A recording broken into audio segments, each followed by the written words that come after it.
আগামীর বাংলাদেশ বিনির্মাণে দলের ভারপ্রাপ্ত চেয়ারম্যান তারেক রহমান ঘোষিত রাষ্ট্র কাঠামো মেরামতে ৩১ দফা বাস্তবায়নে জনমত সৃষ্টির লক্ষ্যে এবং চট্টগ্রাম ৮ আসনে ধানের শীষের প্রার্থী আলহাজ এরশাদুল্লাহর সমর্থনে চট্টগ্রাম সিটি কর্পোরেশন মহড়া ৫ নং ওয়ার্ড বিএনপির উঠান বৈঠক অনুষ্ঠিত হয়েছে।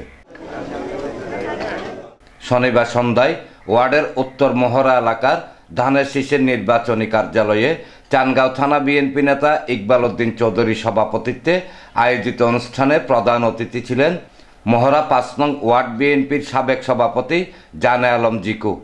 প্রধান বক্তা ছিলেন মহড়া ৫ নং ওয়ার্ড বিএনপির যুগ্ম আহ্বায়ক মোহাম্মদ দিদারুল আলম চৌধুরী হীরামন।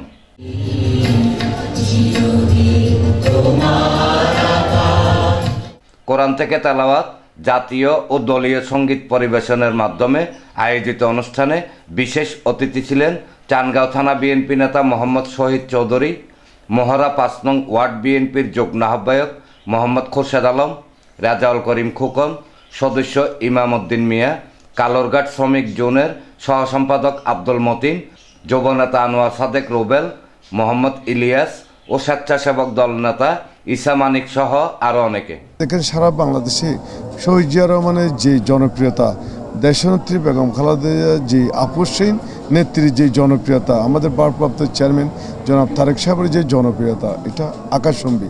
ওনাদের মার্কাটা হচ্ছে ধানের শীষ, আমাদের নেতা আলহাজ এরশাদুল্লাহ ভাইয়ের মার্কাটা হচ্ছে ধানের শীষ। এই ধানের শীষকে ভোট দেওয়ার জন্য এই বাংলাদেশের মানুষ ট্যাংনা থেকে তেঁতুলিয়া, রূপসা থেকে পাতুরিয়া সবাই কিন্তু অধীর আগ্রহ আছে। ইনশাল্লাহ আমরাও আজকের মিটিং থেকে জনগণকে আহ্বান জানাবো, আমরা এই এলাকার মানুষকে এবং মহড়া তথা সর্বত্র মহড়াবাসীকে জানাবো আগামী দিনে জেনে জাতীয় ইলেকশনে নির্ধারণে যে ডিক্লারেশন আসবে, এই ইলেকশনে আমি আমার ভোট দেবো, আমার পরিবারকে নিয়ে আমি ভোট কেন্দ্রে যাব এবং আমার ভোট আমি যাব যাকে খুশি তাকে দিব। আমরা বিগত 17টি বছর ফ্যাসিস্ট হাসিনার অত্যাচারে এবং একপেশি নির্বাচনে আমরা অংশগ্রহণ করতে পারি নাই। জনগণকে নির্বাচনের মুখী করার জন্য, জনগণকে নির্বাচনে ভোট দেওয়ার জন্য, ধানের শীষের পক্ষে রায় দেওয়ার জন্য আমরা আজকের এই উঠান বৈঠক এবং জনগণকে ধানের শীষের পক্ষে গণজোয়ার সৃষ্টি করার লক্ষ্যে আমরা আজকের এই উঠান বৈঠক আয়োজন করেছি। আমাদের উঠান বৈঠকের উদ্দেশ্য হচ্ছে আমরা সবাইকে একটু সজাগ করে দেওয়া, সবার ঘরে ঘরে গিয়ে একটু টাচ দেওয়া, প্রত্যেকের যেন আগামী নির্বাচনে স্বতঃস্ফূর্তভাবে অংশগ্রহণ করে সে আশা রাখি ধানের শীষকে বিজয় করে আমাদের চট্টগ্রাম ৮ আসনের প্রার্থী জনাব এরশাদুল্লাহ ভাই প্রার্থী হয়েছেন এবং সবার কাছে আজকে এই বৈঠকে সবার কাছে ওনার জন্য দোয়া চাচ্ছি।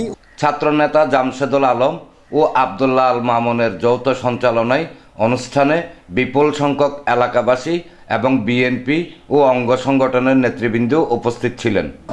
তো আমি সকলের কাছে আহ্বান রাখবো আগামী নির্বাচনে যাতে সবাই এরশাদুল্লাহ ভাইকে ধানের শীষে ভোট দিয়ে তারেক জিয়ার ৩১ দফা বাস্তবায়নে সকলে সহযোগিতা করে এই দেশকে আমরা সুন্দর করে আমরা আবার এই দেশের গণতন্ত্র সার্বভৌমত্ব যাতে ফিরিয়ে আনি। এনামুল হক লিটন, প্রগতি 24 টিভি।